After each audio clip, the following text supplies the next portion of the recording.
علی بھائی اگلا سوال ہے، اہل تشیع کے ممبروں سے عموماً بڑے ذمہ دار علماء کی جانب سے بھی سیدنا عمر فاروق رضی اللہ عنہ کو نعوذ باللہ سیدہ فاطمہ سلام اللہ علیہا کے قاتل کے طور پر پیش کیا جاتا نعوذ ہے، باللہ من ذالک۔ اور اس سے بھی بڑھ کر خطرناک بات یہ ہے کہ سیم اسی طرح کی گفتگو آپ کے مرشد مولانا اسحاق فیصل آبادی صاحب نے بھی فرمائی ہے۔ علی بھائی اس حوالے سے آپ کا موقف کیا ہے؟ میں موقف تو اپنا بعد میں دیتا ہوں نا، پہلے تو یہ مولانا اسحاق صاحب کے اوپر جو اہل حدیث نے جھوٹ باندھا ہے نا، اللہ تعالیٰ ان کو ہدایت دے۔ ان لوگوں نے مولانا اسحاق صاحب کے ساتھ 2 نمبری کی ہے، اور اس کے باوجود مولانا اسحاق صاحب نے اپنی زندگی میں ویڈیو ریکارڈ بھی کروا دی تھی، کلیریفیکیشن دی تھی کہ آپ نے میری ویڈیو آؤٹ آف کنٹیکسٹ پیش کی ہے۔ 40 اہل حدیث علماء نے مل کے ان کے اوپر گمراہی کا فتویٰ لگایا، حالانکہ مولانا اسحاق صاحب نے ریٹن میں ان کو دیا تھا کہ میری یہ بات یوں نہیں یوں تھی۔ وہ چونکہ اہل تشیع نے بھی آدھی ویڈیو کاٹ کے چڑھائی۔ سر آپ اپنے بابوں کی آدھی ویڈیو کاٹ کے چڑھائیں، میں کبھی بھی اس کے اوپر کلپ نہیں بناؤں گا جب تک میں پوری بات دیکھ نہ لوں۔ میرے سے ابھی تک زندگی میں ایک دفعہ غلطی ہوئی ہے، وہ چپل والے مسئلے میں نے وہ کلپ ڈیلیٹ کرا کے تو اپنی رجوع ریکارڈ کروائی ہے، وہ مجھے کسی نے بتایا تھا کلپ، اس سے نہ پہلے نہ بعد میں نے کبھی، جب تک میں خود پوری بات سن نہ لوں میں کسی کے بارے میں بات نہیں کرتا۔ آپ یوٹیوب پہ کلپ ہے، جا کے لکھیں ڈڈ حضرت عمر مرڈر فاطمہ، انگلش میں ٹائٹل ہے، لاکھوں لوگوں نے دیکھا ہے۔ مولانا اسحاق صاحب سے سامنے یعنی فون کال کے اوپر ان کا فتاویٰ آن لائن پہ ان سے کوشچن ہوا ہے کہ آپ نے جو ہے وہ ایک مجلس میں کہا کہ حضرت عمر جو ہے وہ قاتل ہیں، تو انہوں نے پہلے تو پھکی دی ہے کہ اگر میں ان کو قاتل سمجھتا ہوتا تو میں حضرت عمر ان کو کہتا اور رضی اللہ عنہ کہہ رہا ہوتا، جو میرے نبی کی بچی کا قاتل ہے۔ تم لوگوں کی عقل نہیں کام کرتی کہ اگر میں اس کو قاتل سمجھتا ہوتا تو میں اس کو رضی اللہ عنہ کہہ رہا ہوتا؟ Point to be noted. پھر انہوں نے کہا کہ بیسیکلی اس وقت یہ پرویز مشرف کا دور تھا جب وہ ناظم اور نائب ناظم ہوا کرتے تھے، تو وہاں پہ سنی شیعہ کنفلکٹ کو ختم کرنے کے لیے فیصل آباد سٹی میں ایک انہوں نے سیمینار کیا تھا، اس میں مولانا اسحاق صاحب کو بلایا، چونکہ مولانا اسحاق صاحب ہی تھے جو سنی شیعہ کے درمیان ایک کامن پرسنالٹی کے طور پہ ہیں جو اتحاد امت کی بات کر سکتے ہیں، باقی تو ہمیشہ وہ فرقہ وارانہ بات ہی کرتے ہیں، توڑنے کی، وہ جوڑنے والی تھی، کرنے والے تھے۔ اس میں انہوں نے یہ بات کی تھی کہ جب شیعہ کو یہ بتایا گیا ہے شیعہ کے حوالے سے کہ حضرت عمر قاتل ہیں حضرت فاطمہ کے، نعوذ باللہ، تو انہوں نے گالیاں دینی ہے نا، انہوں نے یہ نہیں کہا تھا کہ میرا یہ عقیدہ ہے، اور ساتھ انہوں نے آگے جو بولا وہ انہوں نے کاٹ دیا۔ وہ ویڈیو وہ بھی لاکھوں لوگوں نے دیکھی ہے، پڑی ہوئی ہے، وہ آپ اوریجنل ویڈیو بھی دیکھ لیں بغیر کٹنگ کے۔ تو انہوں نے کہا سنیوں کو تو یہ بتایا گیا ہے کہ یہ دل و جان سے نبی کے جانثار تھے ابو بکر و عمر، تو انہوں نے تو شانیں ہی بیان کرنی ہے نا، تو یہ انہوں نے کاٹ دیا۔ تو انہوں نے تو یہ بات بھی کی تھی۔ پھر انہوں نے کلیئر کیا کہ میں حضرت عمر کو نعوذ باللہ سیدہ فاطمہ کا قاتل نہیں سمجھتا، نعوذ باللہ من ذالک، استغفر اللہ واتوب الیہ۔ انہوں نے کہا کہ یہ سنی اور شیعہ دونوں کو گمراہ کیا نا جس کتاب نے، سنیوں میں تو بہت کم لوگ ہیں، شیعہ میں زیادہ ہیں، چونکہ یہ سودا مصائب والا بکتا ہے۔ تو مولانا اسحاق صاحب اکثر کہتے تھے، اور میں بھی شیعہ سے کہتا ہوں، وحدت امت والی ان کی ویڈیو میں انہوں نے کہا ہے کہ پہلے اصول اور مبادی طے کریں، اور یہ جو آپ محرم کے دنوں میں مصائب بیان کر رہے ہیں نا، ان مصائب کی پہلے اسناد بیان کریں اپنے اصول شیعہ کی احادیث کی کتابوں میں سے، اصول حدیث کے اوپر، جب ثابت ہوں تو پھر بیان کریں، کہانیاں نہ کروائیں۔ جیسے وہ اگلے دن میں نے وہ کتاب پڑھی ان کی صلح حسن کے اوپر آئی ہے، ظہور احمد فیضی صاحب کی، بڑی بڑی پھکی دی تھی انہوں نے، خود بریلویوں کو۔ انہوں نے کہا آپ تو کہتے ہو کہ شیخ عبد القادر جیلانی اولیاء کے سردار ہیں، اور تمام اولیاء کی گردن پہ شیخ عبد القادر جیلانی کا پاؤں ہے، اور جو یہ نہ مانے کہ شیخ عبد القادر جیلانی میرے سردار ہیں اور میری گردن پہ ان کا پاؤں وہ نہ مانے، تو اس کی گردن پہ خنزیر کا پاؤں۔ تو انہوں نے کہا میں پوچھتا ہوں کہ عبد القادر جیلانی کا مرتبہ ہے یا مولا علی کا مرتبہ زیادہ ہے؟ مولا علی کا۔ تو انہوں نے کہا جو مولا علی کی بیعت نہ کرے اس کی گردن پہ کس کا پاؤں؟ کڈی وڈی پھکی دیتی۔ عبد القادر جیلانی نو جو نہ منے او دی گردن دے اوتے خنزیر دا پیر، تے جڑا مولا علی نو نہ منے ان کی خلافت سے بغاوت کرے اس کی گردن پہ کس کا پاؤں؟ خنزیر تو وڈی شے لبنی پینی ہے۔ یہ پھکی دی انہوں نے۔ تو یہ مجھے ایک ضمناً ایک مدنی لطیفہ یاد آ گیا تو میں نے بیان کر، یہ اوریجنل بات انہوں نے لکھی ہے بڑے دلائل کے ساتھ۔ اچھا، یہ جو سیدہ فاطمہ کے حوالے سے مولانا اسحاق صاحب نے کلیریفیکیشن باقاعدہ اس میں دی ہے کہ میں نہیں مانتا ہوں انہوں نے کہا مصائب جتنے بیان کرتے ہیں پہلے ان کی آپ سند ثابت کریں. اگر آپ اس کو ڈیپ ڈگ کریں گے دنیا کی جتنی کتابوں میں سیدنا عمر پہ یہ الزام لگایا گیا کہ وہ نعوذ باللہ حضرت فاطمہ کے قاتل ہیں، اس کی اصل ایک ہی سند ہے، ایک ہی کتاب ہے جس سے ساروں نے لی ہوئی ہے، اور وہ کتاب ہے سلیم بن قیس ہلالی کی. اردو میں ہم سلیم بولتے ہیں، یہ لفظ سلیم ہے عربی میں. یہ کہتے ہیں حضرت علی کے اصحاب میں سے تھا، تابعی تھا، ان کے ساتھیوں میں سے تھا. جب حجاج ابن یوسف نے شیعان علی کے اوپر ظلم کیے تو یہ چھپ کے ابان بن ابی عیاش کے گھر میں اس نے پناہ لی، پوری زندگی اس کے ساتھ رہا. مرتے مرتے یہ کتاب اس کے حوالے کی اور کہا کہ میں تو جا رہا ہوں، تو یہ کتاب امانت ہے تیرے پاس، امت تک پہنچانی ہے. اس کے بعد ابان بن ابی عیاش اس کتاب سے روایتیں بیان کرتا تھا. اب یہ نہیں پتا کہ یہ روایت اس کتاب میں لکھی بھی ہوئی تھی کہ نہیں، یہ وہ خود سے بیان کرتا تھا، کیونکہ ابان بن ابی عیاش خود کذاب ہے. کذاب بندہ اگر روایت بیان کر رہا ہو تو اس کی اتھینٹسٹی خود ہی ختم ہو جاتی ہے. ابان بن ابی عیاش وہ ہے جس کو صحیح مسلم کے مقدمے میں امام مسلم نے لکھا ہے کہ یہ کذاب جھوٹا راوی ہے. بلکہ دو تابعین تبع تابعین آپس میں ملاقات کرتے ہیں تو اور وہ اس کو بتاتا ہے کہ میں نے جو ہے وہ 1000 سے زیادہ حدیثیں ابان بن ابی عیاش سے سنی ہیں. اور وہ کہتا ہے پھر میں نے نبی الاسلام کی خواب میں زیارت کی تو آپ نے صرف 5 یا 6 حدیثوں کی تصدیق کی، باقی سب پہ آپ نے فرمایا میری حدیثیں ہی نہیں ہیں. ابان بن ابی عیاش کا یہ حال ہے. یہ 140 ہجری میں یا 146 ہجری میں فوت ہوا ہے. کذاب. یہ اس نے واقعہ گھاڑ کے بیان کیا ہے. دنیا میں جہاں بھی آپ کو واقعہ ملے گا نا، ابان بن ابی عیاش کے حوالے سے ملے گا، اور وہ کہے گا جی مجھے جو کتاب ملی تھی سلیم بن قیس ہلالی کی اس سے. اور یہ نہ سمجھیے گا یہ صرف سنی سے کہہ رہے ہیں کذاب ہے. علامہ خوئی جو ہیں اہل تشیع کے، وہ بھی کذاب سمجھتے ہیں اسے. شیعہ کے نزدیک بھی جھوٹا راوی ہے، لیکن یہ سودا چونکہ وہ ذاکرین نے بیچنا تھا، اور مجھے دکھ ہے بعض علماء بھی یہ سودا بیچ رہے ہیں شیعہ کے. ان کو تو کم از کم شرم و حیا کرنی چاہیے کہ اس کی سند ثابت بھی ہے کہ نہیں. پہلے تو سند کے ساتھ واقعہ ثابت کریں، اگلی بات تو بعد میں ہوگی. جب ایک چیز ثابت ہی نہیں ہے اور آپ وہ سودا بیچ رہے ہیں اور اتنی بڑی بات کر رہے ہیں، بالکل جھوٹا واقعہ ہے یہ. کوئی سیدنا عمر قاتل فاطمہ نہیں ہے، ورنہ مولا علی پوری زندگی کبھی بھی کمپرومائز نہ کرتے. مولا علی کو یہ حدیث نہیں پتا تھی، بخاری و مسلم دونوں میں حدیث ہے، فاطمہ میرے جگر کا ٹکڑا ہے، جس نے فاطمہ کو تکلیف دی اس نے مجھے تکلیف دی، اور جس نے فاطمہ کو قتل کیا ہو مولا علی اس کے ساتھ ہوں، اور اپنی بچی کا رشتہ ام کلثوم کا اس کو دے دیں. اور یہ وہ چیز ہے جو شیعہ کی کتابوں میں موجود ہے. وہ تعویل کرتے ہیں کہ جی وہ زبردستی لیا تھا. انکاری کوئی نہیں ہے، ذاکرین انکاری ہو جائے، ذاکرین تو ہے ہی جاہل ہے نا، ان کے پاس تو علم ہے ہی نہیں ہے. حضرت عمر چاہتے تھے میری اہل بیت کے ساتھ نسبت کام آئے مجھے قیامت والے دن، تو حضرت علی سے ان کی بچی کا رشتہ مانگا. تو اس طرح ہوتا. پھر حضرت علی رضی اللہ تعالیٰ عنہ چیف جسٹس کا عہدہ قبول کرتے حضرت عمر کے دور کے اندر کہ تو میرے بیوی کا قاتل ہے تو ہاں میں تیرا عہدہ قبول کرتا ہوں. اور ناج البلاغہ سے میں نے خطبہ بتایا، جنگ قادسیہ میں جانے سے روکا ہی مولا علی نے کہ عمر اگر تو مارا گیا تو پیچھے ہمارا ستیہ ناس ہو جائے گا. ان کی جان کو قیمتی سمجھتے ہوتے، اپنے بیوی کی قاتل، اور بیوی نہیں صرف جنتی عورتوں کی سردار. بخاری مسلم میں حدیث ہے میری بیٹی فاطمہ جنتی عورتوں کی سردار ہے، اور ترمذی میں آگے الفاظ ہیں حسن و حسین جنتی نوجوانوں کے سردار ہیں. تو ہم تو مولا علی کے ساتھ کھڑے ہیں بھائی علیہ السلام. وہ شیخین کے ساتھ رہے، خلفائے ثلاثہ کے ساتھ رہے. میرا یوٹیوب پہ کلپ ہے خلفائے ثلاثہ کی شان مولا علی کی زبانی نہج البلاغہ سے، سنی کتابوں سے نہیں، شیعہ کی نہج البلاغہ سے. لاکھوں لوگوں نے دیکھا ہے، HD کیمرے میں نے سارے خطبات دکھائے ہیں. یہ بالکل جھوٹ ہے کہ وہ نعوذ باللہ سیدہ فاطمہ کے قاتل تھے، اور کہتے ہیں دروازہ پھینک دیا. اللہ کے بندو دروازے تو اس ٹائم ویسے ہی کوئی نہیں تھے.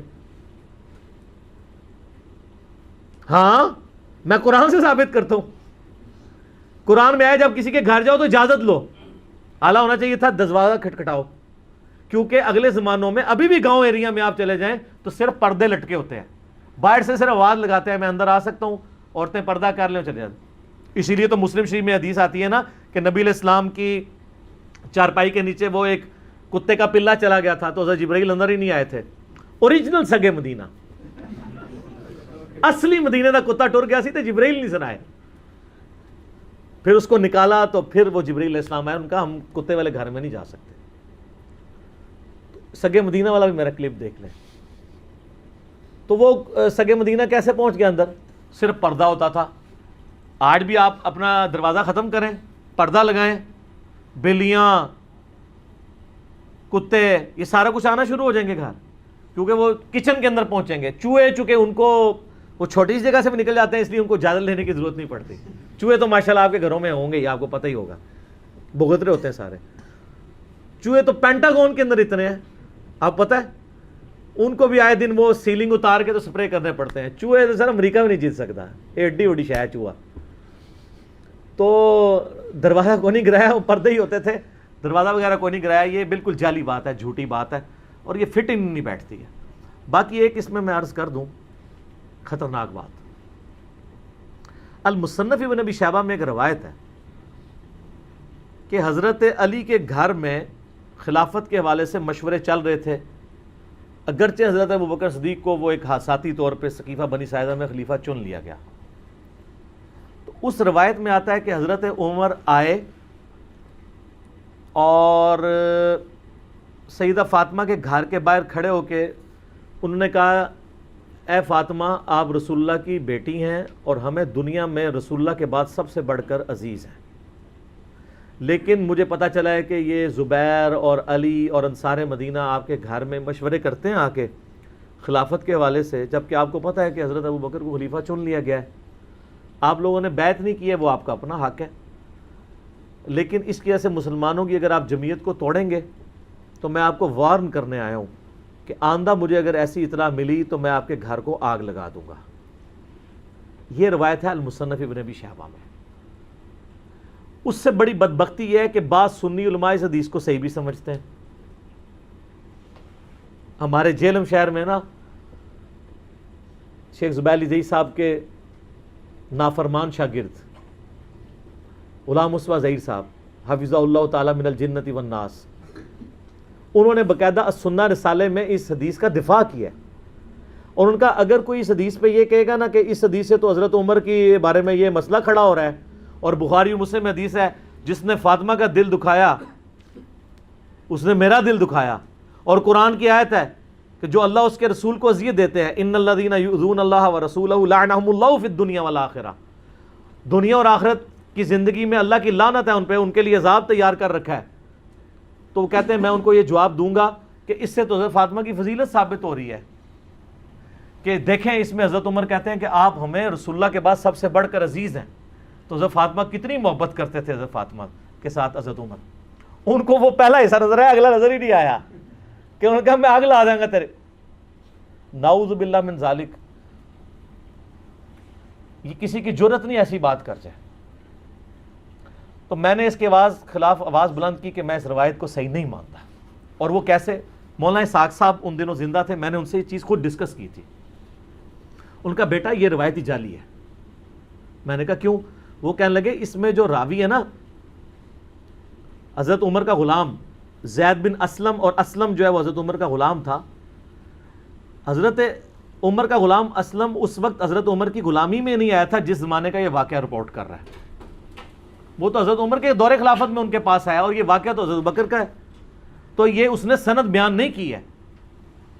پھر میں نے شیخ زبیر علی زئی صاحب سے بھی ڈسکس کیا. انہوں نے کہا یار میں اس حدیث کو پہلے تو صحیح سمجھتا تھا، لیکن مجھے فیصل آباد سے بابا جی نے کال کی. کون؟ مولانا اسحاق صاحب. مولانا اسحاق صاحب جو ہے شیخ زبیر علی زئی صاحب کے بھی استاد ہیں ان معنوں میں. تو مجھے انہوں نے کہا شیخ صاحب بات یہ ہے کہ یہ روایت کو اگر آپ صحیح مانیں گے تو حضرت عمر کو کیسے بچائیں گے؟ یہ تو سند ہی پوری نہیں ہے اس کی، کیونکہ جو راوی بیان کر رہا ہے اس نے وہ زمانہ نہیں پایا. اگر وہ صحابی ہوتا تو ہم اس کی روایت قبول کر لیتے کہ کسی اور صحابی سے سنا ہوگا. تابعی کی روایت چھوٹی بھی نہیں قبول ہوتی. تو حضرت عمر کے بارے میں جو روایت ہے اس کو پھر شیخ زبیر صاحب کہتے ہیں کہ میں بھی اب اس کو صحیح نہیں مانتا.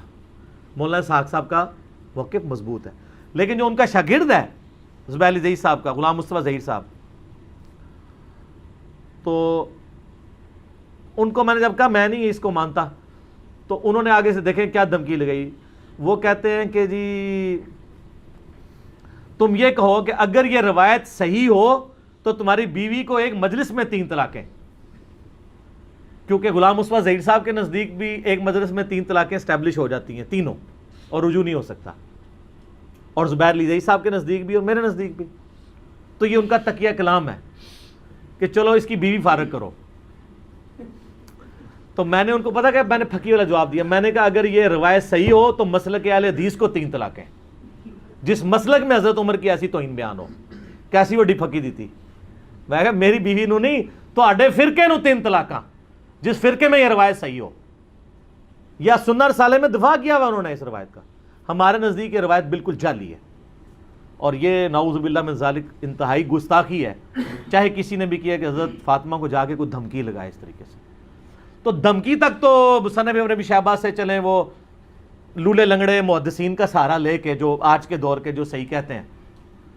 امام ابن ابی شیبہ نے تو تحقیم نہیں کی ہوئی ہے، وہ معاملہ چلا لیتے ہیں، لیکن اگلا جو واقعہ وہ تو کہیں بھی نہیں لکھا ہوا. وہ کہتے ہیں جی جب دھمکی دی تھی تو پھر لگا بھی دیتی ہوئے گی تو مار بھی دیتا ہوئے گا. وہ آگے پھر اس کے آگے سٹوری جوڑ لیتے ہیں. میں نے بتایا نا ہمارے ملک میں اگر کسی کی فضیلت میں 10 ہے نا تو ایک بندہ آ کے 10 اور لگاتا ہے، دوسرا 10 اور، وہ لاکھ تک پہنچا دیتا ہے. تو وہ غلوب ہوتا چلا جاتا ہے. تو یہ روایت جو ہے نا جی بالکل اصول محدثین کے اوپر باطل ہے، اور ہم اس روایت کو نہیں مانتے. باقی رہ گیا باغ فدق والا مسئلہ، اس کے اوپر بھی میں نے مختصر گفتگو کی تھی کہ یہ مینیجریل ایشو تھا. اس کو اگر آپ اس حوالے سے ویسے لیں گے تو میرے بھائی پھر مسئلہ جو ہے وہ ابو بکر عمر کا نہیں ہے، مسئلہ پھر مولا علی کا بھی بن جائے گا، چاہے وہ امت کے مفاد میں بھی ہو. لیکن مسئلہ بہت بڑا ہے نا، کیونکہ آپ علیہ السلام فرما رہے ہیں جس نے فاطمہ کو تکلیف دی اس نے مجھے تکلیف دی. رسول اللہ کو تکلیف دینے کا معاملہ کہاں تک جاتا ہے؟ چلے الٹیمیٹلی آپ کی بات مان لی کہ انہوں نے امت کے مفاد میں کیا، تو آپ کو امت کا مفاد عزیز نہیں ہے کہ آپ بکواس کرنے بند کر دیں، قیامت کے دن کے لیے چھوڑ دیں. جب مولا علی خاموش ہو گئے اس مسئلے میں تو آپ کیوں اپنی زبانوں سے اس طرح کی باتیں کرتے ہیں؟ اور یہ بات یاد رکھیے گا کہ یہ بات ٹھیک ہے کہ حضرت ابوبکر کی جو خلافت ہے نا جس طریقے سے قائم ہوئی ہے نا وہ کیٹاسٹرافک کنڈیشن میں ہوئی ہے. اور میں اپنی طرف سے بات نہیں کر رہا، میں نے یہ کربلا والے ریسرچ پیپر میں یہ ساری حدیثیں ڈالی ہیں. یہ میں ذرا اس کا تعارف بھی کرا دوں میرے بھائیو. یہ میں نے ایک ریسرچ پیپر لکھا ہے، واقعہ کربلا کا حقیقی پس منظر 72 صحیح الاسناد احادیث کی روشنی میں. 72 کا ٹائٹل تو شہدائے کربلا کی نسبت سے ہے، احادیث اس میں 200 سے زیادہ ہیں، جس میں میں خلفائے راشدین سے شروع ہوں، سیدنا عمر کی شہادت سے شہادت حسین تک. حقیقی خلفائے راشدین کون ہیں؟ شہادت عثمان کے اصلی اسباب، جنگ جمل، صفین، نہروان، حضرت معاویہ کا دور ملوکیت، صلح حسن، اس کے بعد یزید کی ولی عہدی، اور الٹیمیٹلی حضرت حسین ابن علی کی مظلومانہ شہادت رضی اللہ عنہما وعلیہم السلام. اس کی سافٹ کاپی آپ ہماری ویب سائٹ ahlsunnatpak.com سے فری ڈاؤن لوڈ کریں. 5B ریسرچ پیپر ہے، ہارڈ کاپی فری، اور اس کے ساتھ باقی ریسرچ پیپرز ہیں ٹوٹل 9. 3 اذکار کارڈ ہیں، وہ آپ منگوا سکتے ہیں. صبح 9 سے مغرب تک ہماری اکیڈمی کا نمبر کھلا ہوتا ہے، +92 کے کوڈ کے ساتھ 3215900162، اور پاکستان سے کریں گے تو 032159000162. کال کریں، اپنا ایڈریس ٹیکسٹ میسج کریں، فری کاپی آپ کے گھر آ جائے گی. ایک کاپی تو ہم سب کو فری دیتے ہیں. تو اس میں نے یہ ساری حدیث بیان کی ہیں. اس میں حضرت عمر کا فتویٰ ہے، انٹرنیشنل نمبر کے مطابق صحیح بخاری میں ہے 6830. یہ بڑی ڈیٹیلڈ حدیث ہے بالکل. صحیح بخاری میں آتا ہے، عبداللہ ابن عباس کہتے ہیں کہ میں منا میں تھا، عبد الرحمن بن عوف اور امیر المومنین عمر ابن خطاب بیٹھے تھے، حضرت عمر کا دور تھا. تو کسی نے آ کے شکایت کی کہ لوگ تو بار چیما گوئے کر رہے ہیں کہ جب عمر مر جائے گا تو ہم فلاں شخص کو اپنا خلیفہ چن لیں گے.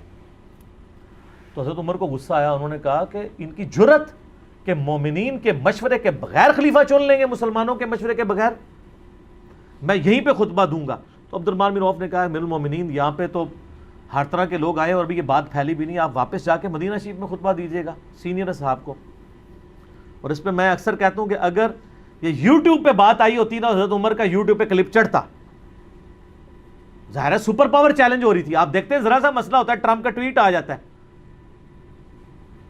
وہ پھر پینٹاگون میں بیٹھ کے بات نہیں کرتا، وہ ٹویٹ کرتا ہے کہ سارے کان کھول کے سن لو. تو حضرت عمر واپس آئے، بخاری کے الفاظ ہیں، انہوں نے مدینہ شریف میں خطبہ دیا. ابن عباس کہتے ہیں کہ میں اس خطبے میں ایسا تھا کہ میرا گھٹنا حضرت عمر کے ممبر کے ساتھ جڑا ہوا تھا. تو انہوں نے کہا یہ جو لوگ اس طرح کی باتیں کر رہے ہیں اور پلی یہ لے رہے ہیں کہ حضرت ابو بکر کو بھی تو بغیر مشورے کے چن لیا گیا تھا. تو انہوں نے کہا ہاں ایسا ضرور ہوا تھا، لیکن حضرت ابو بکر کی خلافت کو کوئی مستقبل کے لیے دلیل نہ مانے. یعنی حضرت عمر خود بھی مانتے تھے کہ وہ اس طریقے سے نہیں چنا جانا چاہیے تھا. اور پھر تم میں سے کون ابو بکر جیسا ہو سکتا تھا؟ اس وقت حالات ایسے بنے کہ ہمیں مجبوراً ایسا کیا گیا. حضرت عمر کو حضرت ابو بکر نے نامزد کیا، لیکن وہ کئی ہفتے مشورے چلے ہیں. اس کے بعد تو حضرت عمر نے تو 6 رکنی کمیٹی بنائی ہے. پہلے بھی مشورے سے ہوا ہے، دھونس کے ساتھ نہیں ہوا. تو حضرت عمر نے کہا کہ اگر کسی نے یہ کام کیا اور کسی کو اس طرح کا خلیفہ چنا تو اس کا انجام قتل و غارت ہوگا. یعنی وہ خلافت اسٹیبلش ہی نہیں ہوگی. ہم یزید کی خلافت کو اسٹیبلش ہی نہیں مانتے. ہمیں کیوں آپ کہتے ہیں حضرت حسین نے خروج کیوں کیا؟ ہم اسے قیام مانتے ہیں، اس لیے کہ اس کو خلافت کو اسٹیبلش ہی نہیں مانتے. ایک عورت ایک خامد کے عقد میں نہیں آئی ہے تو وہ خامد نکاح سے پہلے اپنی بیوی کو خامد کے فضائل سنا سکتا ہے؟ جب بنے گی پھر دیکھی جائیں. ایک خلیفہ کی خلافت اسٹیبلش ہی نہیں ہوئی ہے، دھونس اور بدماشی کے ساتھ ہوئی ہے. اس میں نے درجنوں حدیث بخاری مسلم سے کوٹ کی ہیں. تلوار کے زور کے اوپر بیعت لی گئی ہے، وہ تو اسٹیبلش ہی نہیں ہوئی ہے. وہ سقیفہ بنی ساعدہ کی حدیث بھی بخاری مسلم میں ہے، جس کی طرف حضرت عمر نے اشارہ کیا. بڑی لمبی حدیث ہے. یعنی سیدنا ابو بکر عمر بیٹھے ہوئے تھے، نبی الاسلام کی یعنی میت، تو لوگ سب رو رہے تھے. تو ایک بندہ آگے بتاتا ہے کہ جی وہاں تو سقیفہ بنی ساعدہ کے اندر تو سعد ابن عبادہ کو لوگ خلیفہ بنانے لگے انصار میں سے. حالانکہ انہوں نے کہا کہ یار یہ کوئی موقع ہے ہم ایسا کریں. انہوں نے کہا پھر بعد میں پچھتاؤ گے، اگر بیعت ہوگی تو لڑائی شروع ہو جائے گی. تو مجبوراً یہ میت سے اٹھ کے گئے اور یہ کہتے ہیں جنازہ نہیں پڑھے. جنازے پڑھے ہیں یار، جنازہ تو 3 دن تک ہوتا رہا. خلافت تو پہلے دن اسٹیبلش ہو گئی تھی. ایویں جھوٹ بولتے ہیں. لاکھوں لوگوں نے جنازہ پڑھا ہے نبی علیہ السلام کا. سوموار کی صبح وفات ہوئی ہے، بخاری مسلم میں آتا ہے. سوموار پورا دن، سوموار کے بعد پوری رات، پھر منگل پورا دن، منگل کی رات، بدھ پورا دن، بدھ کی رات کو دفن کیا گیا. وفات النبی کے اوپر لاکھوں لوگوں نے میری ویڈیو دیکھی. آپ وفات النبی اور نبی علیہ السلام صلی اللہ علیہ وسلم کا نام لکھ کے میرا نام لکھیں تو وہ کھل جائے گا. اچھا، وہاں پہ سعد ابن عبادہ کی لوگ بیعت کرنا چاہ رہے تھے. اب ظاہر ہے بخاری مسلم کی حدیث ہے خلافت صرف قریش میں رہے گی. حضرت عمر نے کہا کہ میں نے ارادہ کیا کہ میں یہاں پہ خطبہ دوں، اور میں دماغ میں پورا مضمون میں نے بنایا ہوا تھا. تو جب میں بولنے لگا حضرت ابوبکر نے مجھے چپ کرا دیا، کیونکہ حضرت ابوبکر کو پتہ تھا کہ حضرت عمر جذباتی ہیں، مسئلے کو مس ہینڈل کر دیں گے. ان کا تم چپ کر جاؤ. پھر حضرت ابوبکر نے بڑے پازیٹیو انداز میں انہوں نے کہا انصار مدینہ تم نے تو رسول اللہ کو یہاں پہ دعوت دی اور تمہاری مدد سے یہ سب کچھ ہے، یہ تمہاری برکات ہیں. تم ہمارے وزیر کے طور پہ رہو گے جیسا کہ نبی علیہ السلام کے وزیر کے طور پہ تھے. اور نبی علیہ السلام قریش میں سے ہیں اور عرب کا ماحول قبائلی ہے. اگر قریش میں سے خلیفہ نہ چنا گیا تو باقی قبائل اس کو خلیفہ ہی نہیں مانیں گے. اور نبی علیہ السلام نے فرمایا بھی تھا کہ خلافت قریش میں رہے گی. تو پھر انصار میں سے خود لوگ کھڑے، انہوں نے کہا واقعی رسول اللہ قریش میں سے تھے، لہذا قریش میں سے کسی کو خلیفہ ہونا چاہیے. پھر حضرت ابوبکر نے کہا یہ کھڑے ہیں امین الامت ابو عبیدہ ابن جرح اور حضرت عمر، ان دونوں میں سے کسی کو اپنا خلیفہ چن لو. تو دونوں نے کہا معاذ اللہ کہ ہم ابو بکر کی موجودگی میں.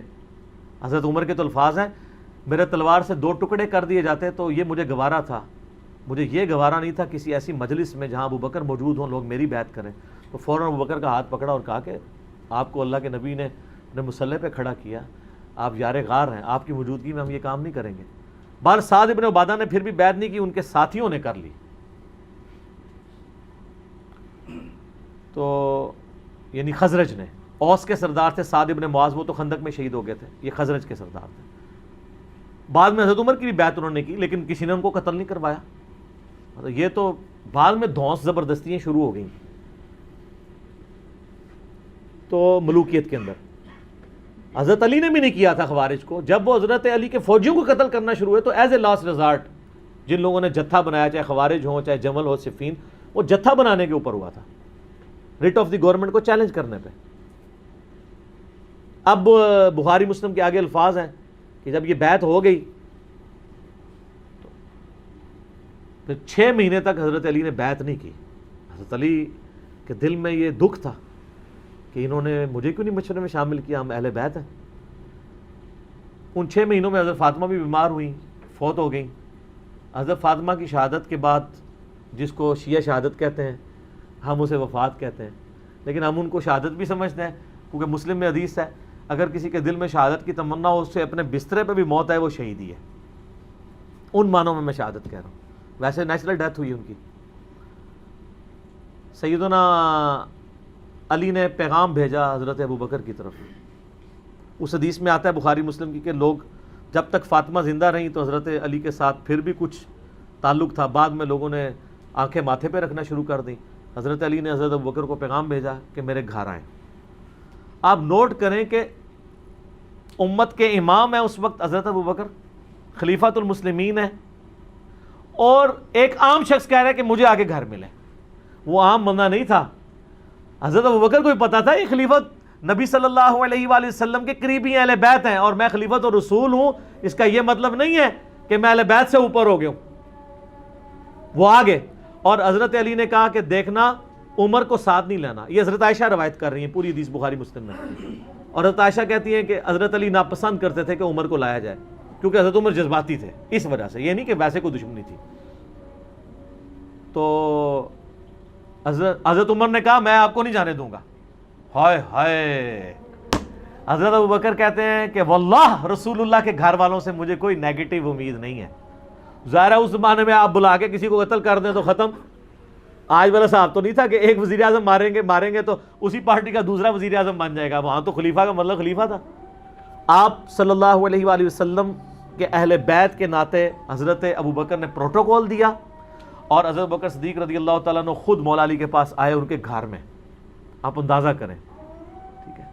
اور حضرت ابوبکر کی حدیث بھی ہے صحیح بخاری کے اندر کہ محمد صلی اللہ علیہ وآلہ وسلم کے قرب کو ان کے اہل بیت کے قرب میں تلاش کرو۔ اور اس حدیث کو امام بخاری حضرت حسن و حسین کے چیپٹر میں لے کے آئے ہیں، امہات المومنین کے چیپٹر میں نہیں لائے۔ پوائنٹ ٹو بی نوٹڈ، حالانکہ وہ بھی اہل بیت ہیں، لیکن انہوں نے اہل بیت سے مراد حسن و حسین کو لیا۔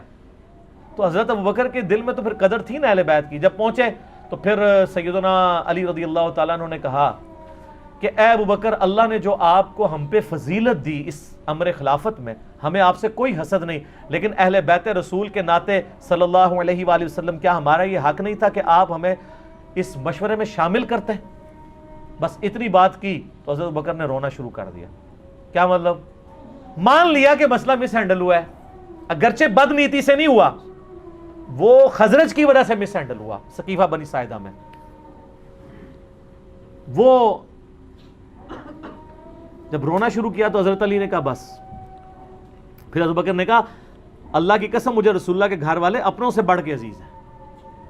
واہ، حضرت علی کی بھی آگے دیکھیں للہیت۔ حضرت علی اس وقت بھی کہہ سکتے ابوبکر میں بیعت کرتا ہوں، جاؤ باہر جا کے اناؤنسمنٹ کر دو، نہیں، جو اوپن فتنہ تھا اس کو اوپنلی دبایا اور کہا کہ میں ظہر کے بعد اعلانیہ پبلکلی مسجد نبوی میں آپ کی بیعت کروں گا تاکہ کسی کو وہم باقی نہ رہے۔ بخاری مسلم کے الفاظ ہیں، ظہر کی نماز کے بعد حضرت ابوبکر ممبر پہ چڑھے، خطبہ دیا اور حضرت علی کی بیعت میں ڈیلے کی وجہ بیان کی، اور اس کے بعد حضرت علی ممبر پہ چڑھے اور انہوں نے حضرت ابوبکر کے فضائل بیان کیے۔ حضرت ابوبکر نے حضرت علی کے فضائل بیان کیے اور حضرت علی نے حضرت ابوبکر کے، اور پھر کہا کہ میں بیعت کرتا ہوں۔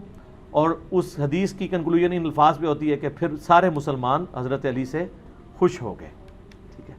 لیکن ان 6 مہینوں میں کسی نے تلوار کی دھونس پہ حضرت علی سے بیعت نہیں لی ہے، اس لیے کہ انہوں نے پارٹی جتھا نہیں بنایا۔ لیکن آپ ملوکیت کے دور میں آ جائیں، یزید کے ابا جی نے اپنی زندگی میں زبردستی بیعت لی اپنے بچے کے لیے، حالانکہ خود زندہ ہے۔ ایک بار میں 2 خلیفوں کی بیعت ہو بھی نہیں سکتی کہ میں جب مروں گا تو یہ ہوگا۔ صلح حسن سائڈ پہ رہ گئی جس میں یہ طے تھا کہ امت کو شورا پہ چھوڑو گے، تو یہ فرق ہے۔ حضرت عثمان کو دیکھ لیں، 300 بندوں نے 40 دن تک گھر کا گھیراؤ کیا ہے، کسی کو قتل نہیں کروایا۔ الٹا صحیح بخاری میں 695 نمبر حدیث ہے، صحابہ پوچھ رہے ہیں کہ نماز کیسے پڑھیں ہم ان کے پیچھے، مسجد پہ انہوں نے قبضہ کر لیا۔ انہوں نے کہا نماز تو مسلمانوں میں نیکی کا کام ہے، نیکی کے کاموں میں ان کا ساتھ دو، برائی سے الگ رہو، انہی باغیوں کے پیچھے نماز پڑھو۔ امام بخاری نے باب باندھا ہے باغی اور بدتی کے پاس پیچھے نماز پڑھنے کا حکم۔ حضرت عثمان کی خلافت سٹیک پہ ہے، پھر بھی حضرت عثمان کہہ رہے ہیں کہ نہیں، اولو العلم قائما بالقسط، میرا انکار کیا نا تو اسلام سے نہیں نکل گئے، نمازیں ان کے پیچھے پڑھو. اور تو ہم کہانی کرائی گئی ہے کہ یہ کوئی یہودی سازش تھی. تو حضرت عثمان کہتے تھے یہودیوں کے پیچھے نمازیں پڑھو. یہ آپ ذرا شہادت عثمان کے جعلی نہیں اصلی اسباب بخاری مسلم کی روشنی میں اس میں پڑھیں گے نا اس پمفلٹ میں تو آپ کو پتہ چل جائے گا. تو بات کہاں سے کہاں چلی. مولا علی ابو بکر کے ساتھ بھی رہے، عمر کے ساتھ بھی رہے، عثمان کے ساتھ بھی رہے رضی اللہ عنہم اجمعین وعلیہم السلام اجمعین. لہٰذا اگر یہ سیدنا عمر قاتل فاطمہ ہوتے نعوذ باللہ من ذالک تو ایسا معاملہ نہ ہوتا. جھوٹ نہ بولا جائے، مصائب کو چسکا لے کے بیان کرنا بغیر سند کے اور اس میں بالکل علم کی پرواہ نہ کرنا اور جذبات کے ساتھ کھیلنا لوگوں کے، یہ بالکل علمی ظلم ہے. باقی میں نے حدیث قرطاس جو ہے وہ کاغذ قلم والی حدیث، وہ کہتے ہیں نا جی وہ نبی الاسلام کو آخری وقت میں وصیت نہیں لکھنے دی، اس کے اوپر 3 گھنٹے کا لیکچر دیا ہے. مسئلہ نمبر 55B وصی رسول کون ہے اور حدیث قرطاس کا تحقیقی جائزہ. میں نے ثابت کیا ہے کہ نبی علیہ السلام کا وصی قرآن ہے اور پولیٹیکل سکسیسر نبی علیہ السلام کی وصیت سے نہیں بلکہ صحابہ کی اجماع امت سے حضرت ابو بکر ہے. وصی کوئی بھی نہیں ہے. اس لیے ہم وصی رسول نہیں کہتے حضرت بکر کو، خلیفۃ الرسول کہتے ہیں. وصی کوئی نہیں، وصی قرآن ہے. ٹھیک ہو گیا جی.